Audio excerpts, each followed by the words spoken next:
ভারতে চিকিৎসা ভিসা বন্ধে কার লাভ? স্বাস্থ্য খাতেই ভারতে যায় প্রায় 50,000 কোটি টাকা। এই নিয়ে আলোচনায় অংশ নিতে আমাদের সঙ্গে ভার্চুয়ালি যুক্ত হয়েছেন জনস্বাস্থ্য বিশেষজ্ঞ ডাক্তার লেলিন চৌধুরী। আমাদের সাথে স্টুডিওতে আছেন সিনিয়র রিপোর্টার আনোয়ার হোসেন। আপনাদের দুজনকেই স্বাগত আমার সাথে যুক্ত হবার জন্য। প্রথমেই যেতে চাই আমার সহকর্মী আনোয়ার হোসেনের কাছে। আচ্ছা, বাংলাদেশের মানুষ চিকিৎসা নিতে বিদেশগামী কেন হচ্ছে? পূজাশ্রী, আপনাকে ধন্যবাদ জানাচ্ছি। প্রথমত হচ্ছে আমার কাছে যেটুকু মনে হচ্ছে, কারা চিকিৎসা নিতে আসলে দেশের বাহিরে যায়, নিশ্চয় নিম্ন মধ্যবিত্ত শ্রেণী। এরা হচ্ছে কখনোই যায় না। আমাদের দেশের সংকট যাই থাকুক, সেখানেই হচ্ছে তারা ওই দেশেই হচ্ছে চিকিৎসা নিয়ে যাচ্ছেন। যারা কিছুটা উচ্চ শ্রেণী বা হচ্ছে মধ্যবিত্ত শ্রেণীর চেয়ে একটুখানি ভালো অবস্থানে আছে অর্থনৈতিকভাবে, তারাই মূলত বিদেশ ছুটে, এটি হচ্ছে কথা। কিন্তু তারা বিদেশ যায় কেন? আমার যেটা মনে হয় যে এই শ্রেণী যদি নিম্নবিত্তরও যদি সুযোগ থাকতো, আমার মনে হয় তারাও যেত। শুধুমাত্র যে আস্থার যে সংকট রয়েছে, অর্থাৎ একজন চিকিৎসকের প্রতি বা চিকিৎসা ব্যবস্থার প্রতি যে আস্থা, সে আস্থাটি আসলে ঠিকঠাক মতো গড়ে ওঠেনি। আরেকটি ব্যাপার হচ্ছে, দেখেন, আমি সমাজের যারা হচ্ছে পট পরিবর্তন করে, সমাজের কাঠামো পরিবর্তন করে বা হচ্ছে স্বাস্থ্য ব্যবস্থার কাঠামো যারা পরিবর্তন করে, তারা আমার কাছে আইডল হবে। অর্থাৎ আমি তাদেরকে দেখবো যে আসলে তারা কোথায় চিকিৎসা নিচ্ছে। যেমন আমাদের দেশের রাজনীতিবিদদের কথা যদি আমি বলি একটু, তাহলে তারা হচ্ছে আসলে দেখেন সামান্য ফলো আপ করার জন্য দেশের বাহিরে যায়। তারা যখন তাদের গড়ে তোলা চিকিৎসা ব্যবস্থা আস্থা রাখতে পারেন না, যখন আমার সামর্থ্য থাকবে, আমি যদি আপনাকে বলি, আপনার যখন সামর্থ্য থাকবে, তাহলে আপনি কি সেই চিকিৎসাটা নিতেন না? কারণ আপনি তো আপনার মধ্যে মানে মনের মধ্যে জাগতো যে আসলে যারাই এই ব্যবস্থাটা গড়ে তুলেছে, যারাই দেশের হাসপাতাল তৈরি করেছে, যারাই হচ্ছে হাসপাতালের কাঠামো তৈরি করেছে, তারাই তো চিকিৎসা নিচ্ছে বাহিরে। তাহলে আমি কেন দেশে থাকবো? আমি কেন এই দেশ থেকে চিকিৎসা নিব? এই যে একটা সংকট, সেই সংকটটি হচ্ছে আছে। এই জন্য হচ্ছে বেশিরভাগ মানুষ দেশের বাহিরে, অর্থাৎ যাদের সামর্থ্য আছে, ক্যাপাবল যারা, তারা হচ্ছে দেশের বাহিরে যাচ্ছে চিকিৎসা নেওয়ার জন্য। আরেকটি ব্যাপার হচ্ছে, এখন চিকিৎসকদের সাথে এক ধরনের যে আসলে যে গ্যাপ, এই গ্যাপটা অর্থাৎ যারা রোগী, তাদের এক ধরনের একটা গ্যাপ আছে। এখন এটার জন্য চিকিৎসকরা দায়ী, ব্যাপারটা মোটেও এমন নয়। ধরেন আমি সরকারি হাসপাতালগুলোতে প্রচুর যাই, অর্থাৎ সংবাদ সংগ্রহ করার জন্য। আমি যখন গিয়ে দেখি হাজার হাজার লাইন, চিকিৎসক সংখ্যাটা আসলে কম। এই যে তারা হচ্ছে 1 মিনিটে হয়তো দেখা গেলে একজনকে চিকিৎসা দিচ্ছে। বা আরেকটি ব্যাপার সবচেয়ে আমার কাছে যেটি খারাপ লাগে, যেমন সরকারি হাসপাতালগুলোতে একই সাথে কয়েকজন মানুষকে বসিয়ে রেখে চিকিৎসা দেওয়া হচ্ছে। একজন চিকিৎসক, তার সামনে একজন রুগী, পাশে আরো একজন রুগী আছে, এর পাশে আরো একজন রুগী। এই যে রোগ যে এক ধরনের প্রাইভেসির ব্যাপার, যা আমি আমার ব্যক্তিগত রোগ সম্পর্কে আপনাকে জানাবো, এই ধরনের প্রাইভেসিগুলো কিন্তু হাসপাতালগুলোতে লঙ্ঘন হয় প্রতিনিয়ত। এই জন্য চিকিৎসক নয়, যে আমাদের যে কাঠামো রয়েছে, সেই কাঠামোটি প্রথমত দায়ী। দ্বিতীয়ত যে রেফারেল যে সিস্টেম, এই সিস্টেমটি আসলে এই পর্যন্ত স্বাধীনতার পর এখন পর্যন্ত আমাদের দেশে গড়ে ওঠেনি। কেন উঠেনি, হয়তো তারা যারা আরো মানে উপরের স্তরের মানুষ রয়েছে, তারা ভালো বলতে পারবে। সব কিন্তু দেখবেন আপনি, একদম সব সেক্টরে হচ্ছে ঢাকামুখী যে চিকিৎসার প্রবণতা, এটিও এক ধরনের, ধরেন হচ্ছে আমি চিকিৎসা ব্যবস্থা না পাওয়া, এই এক ধরনের প্রবণতা রয়েছে। এই জন্য বেশিরভাগ মানুষ আপনি দেখবেন, অর্থাৎ হচ্ছে যাদের একটুখানি সামর্থ্য রয়েছে, যেটি আমি আমার রিপোর্টে বলার চেষ্টা করেছিলাম, যে ভারতের পর্যটন মন্ত্রণালয়ের তথ্য মতে প্রায় $500 বিলিয়ন হচ্ছে ওই দেশে যাচ্ছে, পর্যটন ট্যুরিজম বলে সেটাকে। অর্থাৎ এই জন্য তো এই যে এই সব ব্যবস্থা মিলে যে একটা আস্থার সংকট, এই জন্যই হচ্ছে মূলত। জি, আমরা বুঝতে পেরেছি। চলে যাচ্ছে আমাদের গেস্ট, যিনি জনস্বাস্থ্য বিশেষজ্ঞ ডাক্তার লেলিন চৌধুরী, আমাদের সাথেই আছেন। তার কাছে আমি জানতে চাচ্ছি যে বাংলাদেশ প্রাইভেট মেডিকেল অ্যাসোসিয়েশন বলছে প্রতি বছর 53% বিদেশ যান মূলত রোগ নির্ণয় বা চেক আপের জন্য। তো আমাদের দেশে মেডিকেল চেক আপের আস্থা কি নেই তাদের? কি মনে করেন আপনি? ধন্যবাদ। বাংলাদেশ থেকে 71 বছর বিপুল সংখ্যক লোক বাইরে যাচ্ছে। কেন যাচ্ছে, এর উত্তরটা কিন্তু এক লাইনে দেওয়া সম্ভব না। যেমন ধরুন, রাজনৈতিক কারণে বা নানা ধরনের ক্ষমতা ব্যবহার করে এক শ্রেণীর মানুষ বিপুল বিদ্বান হয়ে উঠেছে। তারা সেই টাকাটা খরচ করার জন্য এবং একই সাথে ঘোরাফেরা করার জন্য, যাকে মেডিকেল ট্যুরিজম বলে, সেটি করার জন্য দেশের বাইরে যায়।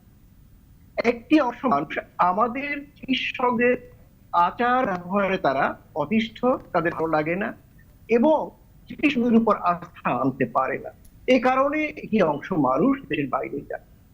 অন্যদিকে ভারত সহ আরো কয়েকটি দেশের একটি বিপুল সংখ্যক মানুষ এই দেশে তাদের হাসপাতাল এবং প্রতিষ্ঠানের মার্কেট এজেন্ট হিসেবে কাজ করে, যারা সরাসরি রোগীদের সাথে বিভিন্ন প্রতিষ্ঠানের সাথে যোগাযোগ করে এবং কমিশনের ভিত্তিতে নানা এজেন্ট মাধ্যমে রোগী সংগ্রহ করে। এই একটি অংশ আছে। এর বাইরে কিছু চিকিৎসা রয়েছে যেটি বাংলাদেশে এখনো পরিপূর্ণভাবে করা সম্ভব না, সেগুলো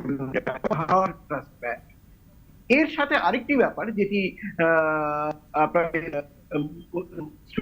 বললেন, সেটা হচ্ছে আমাদের দেশের যারা ক্ষমতার সাথে যুক্ত, নানা কারণে যাদের লোকজন অনুসরণ করে, তারা তাদের সাধারণ চিকিৎসার জন্য, যেমন ধরে রাষ্ট্রপতি তার মেডিকেল চেক আপের জন্য দেশের বাইরে যান, প্রধানমন্ত্রী মেডিকেল চেক আপের জন্য বাইরে যান, মন্ত্রীগণ যান। আপনাদের নিশ্চয় মনে আছে এর আগের সরকারের সেতু মন্ত্রী যারা ওয়াজুল কাদের হার্টের চিকিৎসা বাংলাদেশের একটি হাসপাতালে পরিপূর্ণভাবে হল, কিন্তু তিনি সেই চিকিৎসাটা ঠিক মতো হয়েছে কিনা সেটা দেখার জন্য গেলেন সিঙ্গাপুরে। অথচ ডক্টর দেবী সেটির মতো এক ডাক্তার কিন্তু বলেছিলেন যে চিকিৎসা ঠিক মতো হলেন, তিনি আস্থা আনলেন না। তার মানে কি, আমাদের দেশের চিকিৎসা ব্যবস্থা করে আস্থা কমানোর জন্য প্রধানত আমাদের নীতি নির্ধারক এবং কর্মীরা দায়ী, এবং দ্বিতীয়ত জনবান্ধব একটি চিকিৎসা ব্যবস্থা গড়ে তোলার জন্য চিকিৎসক, রোগী এবং চিকিৎসা দানকারী যে প্রতিষ্ঠান, তার মধ্যে সুসমন্বয়, ভারসাম্য রেখে যে একটি স্বাস্থ্য সুরক্ষা আইন প্রবর্তন করা দরকার এবং তার প্রয়োগ করা দরকার, সেটা কিন্তু আমরা করি না। ফলে আমরা আমাদের দিক থেকে সাধারণ মানুষের দিকে একটি খবর পৌঁছে দিচ্ছি কর্তৃপক্ষ থেকে, সেটা হচ্ছে যে ভাই তোমার যার যার চিকিৎসা তোমরা নিজেরা করে, আমরা সরকার বেশি করতে পারবো না। এই অভিযোগের জায়গা থেকে কিন্তু আমাদের দেশের মানুষ দেশের বাইরে বেশি যায়। আমি ব্যক্তিগত যদি গ্রহণ করা হয় যে দেশের রাষ্ট্রপতি, প্রধান উপদেষ্টা বা প্রধানমন্ত্রী, মন্ত্রী পরিষদ বা উপদেষ্টা পরিষদের সমস্ত এবং যুগ্ম সচিব বা তার উপরে কর্মরত সমস্ত কর্মকর্তা এবং একই সাথে প্রতিনিধিরা, তারা এই দেশে চিকিৎসা নেবে যেমনটি কোভিড-19 এর সময় ছিল, তাহলে কিন্তু আমরা দেখবো রাতারাতি এই দেশের মানুষের চিকিৎসা ব্যবস্থার উপরে মানুষের আস্থা আসবে। যেমন আমাদের লোক অর্থ রূপা করে বিদেশে পাচার করে, তেমনি তারা চিকিৎসার জন্য নিজেরা এবং পরোক্ষভাবে উৎসাহী করে। এই দেশে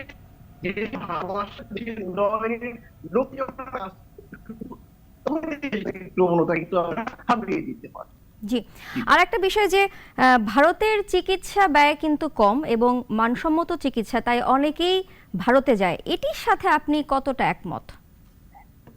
এর সাথে আমি কিছুটা একমত এবং বহু অংশে আমরা ভিন্ন।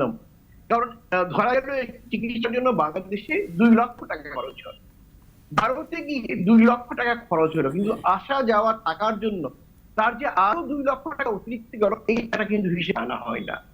দ্বিতীয়ত আপনি জানেন ভারতের পত্রিকাতে প্রকাশিত তাদের নির্ভর গবেষণায় প্রমাণিত হয়েছে বাংলাদেশের চেয়ে ভারতে ভুয়া ডাক্তারের সংখ্যা অনেক অনেক বেশি সেটি রয়েছে, এবং ভারতের ডাক্তারদের একটি বড় অংশ প্রথমে যে কাজটি করে, কোন রোগী তাদের কাছে গেলে তারা বাংলাদেশের চিকিৎসা ব্যবস্থার চরিত্র হরণ করে তাদের ব্যবসায়িক উদ্দেশ্যে, এবং করে লোকজন ভয় পেয়ে যায়। বাংলাদেশের চিকিৎসা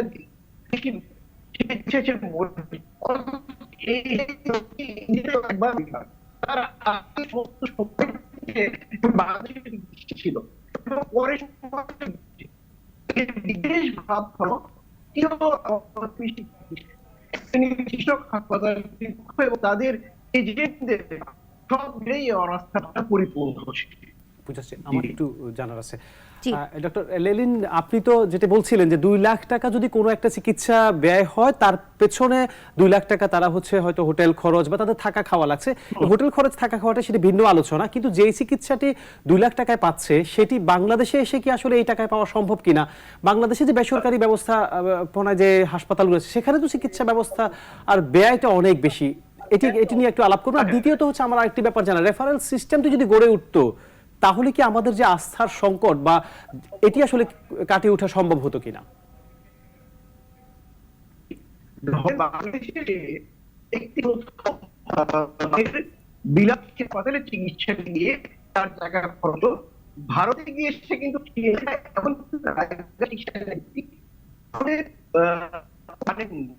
দ্বিতীয়বার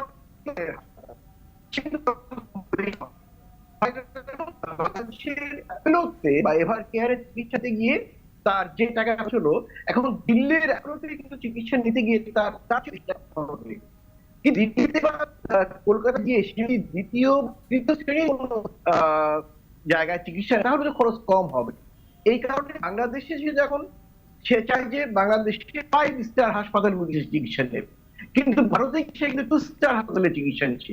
এই একটি বিষয়। দ্বিতীয় বিষয়টা হচ্ছে আস্থার সংকটের জায়গাটা কিন্তু অনেক ভাবেই হচ্ছে। যেমন ধরুন একটি জায়গা হচ্ছে যে আমাদের দেশে একটি কার্যকর রেফারেল সিস্টেম এখনো গড়ে ওঠে নাই, এটি একটি ব্যাপার। দ্বিতীয়ত আমাদের দেশে একটি ছাতার নিচে, একটি ছাদের নিচে সমস্ত ধরনের চিকিৎসাকে পাওয়ার কোন ব্যবস্থা এটি গড়ে ওঠে নাই। তৃতীয়, ঢাকার বাইরে বাংলাদেশের চিকিৎসা ব্যবস্থাটা খুবই নাজুক নমনীয়, সেটা দিতে হবে। আরেকটা বিষয়, আমাদের চিকিৎসকদের এবং আমাদের স্বাস্থ্য ব্যবস্থাকে জনসাধারণের উপযোগী করার জন্য ট্রেনিং এর দরকার, প্রশিক্ষণের দরকার, এবং সময় অন্তরে যে পদক্ষেপগুলো নেওয়া দরকার সেটিও সরকারের ক্ষেত্রে নেওয়া হয় না। সরকার এই কাজটিকে শিক্ষা স্বাস্থ্য বিশেষ করে ফি আমানিল্লাহ বা স্রষ্টা হাতে ছেড়ে দিয়েছে, যে কারণে বিশৃঙ্খলা কাটিয়ে কিন্তু এখনো স্বাস্থ্য খাতে সুশৃঙ্খল জায়গায় দিতে পারে। আরেকটা দুঃখজনক ব্যাপার হচ্ছে, বাংলাদেশ স্বাধীন হওয়ার সময় থেকেই স্বাধীন দেশের প্রথম যে অধিদপ্তরটি গঠিত হয়েছিল সেটা ছিল স্বাস্থ্য অধিদপ্তর, কিন্তু এখন পর্যন্ত স্বাস্থ্য সেবার জন্য একটি পূর্ণাঙ্গ সেবা প্রস্তাব কিন্তু বাংলাদেশে গ্রহণ করা হয়নি। বাংলাদেশের সেবার ভিত্তিতে মানে প্রয়োজন যেটা হয় কাজ করে, কিন্তু দীর্ঘমেয়াদে ধাপে ধাপে এগিয়ে যাওয়ার জন্য যে কাজগুলো সেটা করে না। যেমন ধরুন, একজন চিকিৎসকের বিপরীতে 3 জন নার্স, 5 জন থাকতে হবে, কিন্তু বাংলাদেশে 2 জন নার্সের বিপরীতে 1 জন চিকিৎসক, আর প্যারামেডিকের সংখ্যা আরো কম। তার মানে গাড়ির আগে ঘোড়া না, ঘোড়ার আগে গাড়ি জুড়ে দেওয়া হলে এই জায়গা থেকে আমাদের বেরিয়ে আসতে হবে, তাহলেই কিন্তু আমরা জনঅবস্থা ফিরে পাবো। জি, আমাদের দেশের জনগণের অনুপাতে আপনি তো বলেন চিকিৎসক কম, এবং সেই ক্ষেত্রে কি চিকিৎসক অনুপাতে নার্স ও মেডিকেল টেকনোলজিস্ট কি পর্যাপ্ত আছে?